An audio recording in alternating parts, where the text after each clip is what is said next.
La femme ouvre les rideaux et aperçoit dehors une scène étrange. Elle distingue un faisceau de lumière intense qui plonge à vitesse supersonique vers le sol. En un instant, tout l'immeuble est secoué par une puissante onde de choc.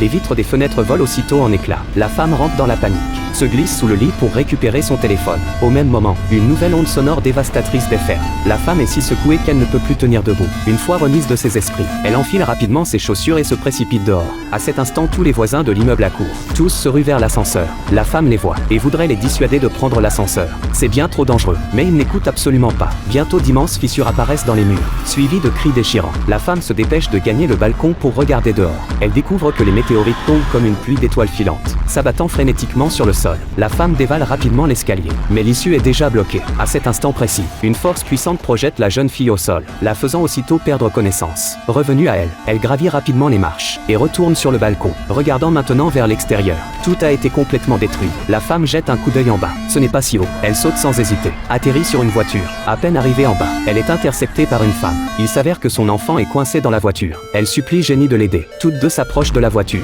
mais impossible d'ouvrir la portière. C'est alors que son petit ami arrive. Il fait signe aux deux femmes de reculer, s'avance vers la voiture, brise la vitre d'un coup de poing et libère l'enfant prisonnier. Son petit ami entraîne aussitôt Jenny dans une fuite rapide, mais eux non plus ne savent où ils seront en sécurité. Ils ne peuvent que suivre la foule en courant. À peine ont-ils fait quelques pas qu'ils voient un faisceau lumineux intense s'abattre. Un souffle puissant fonce vers la foule. Heureusement, les deux jeunes gens courent vite. Ils se réfugient sous un grand immeuble. À ce moment précis, le mur explose soudain. Une fissure se propage rapidement. Voyant qu'il est impossible d'éviter le danger, son petit ami pousse Jenny sur le côté, mais lui-même se retrouve enseveli dessous. Jenny n'a pas encore eu le temps de se remettre de sa terreur, qu'elle est directement percutée par une camionnette. Elle s'effondre au sol et perd connaissance. Heureusement, le couple de conducteurs sont de bonnes gens. Ils descendent aussitôt, veulent porter Jenny jusqu'à la voiture, mais tous deux n'arrivent pas à la soulever. Un ivrogne passe justement par là. Avec son aide, Jenny est installée dans la voiture. Le vieil homme fait rapidement rouler la voiture sur un grand pont. Ils veulent simplement quitter cet endroit au plus vite.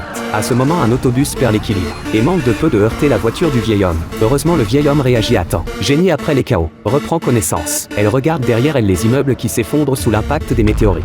Les personnes dans la voiture sont saisies de terreur.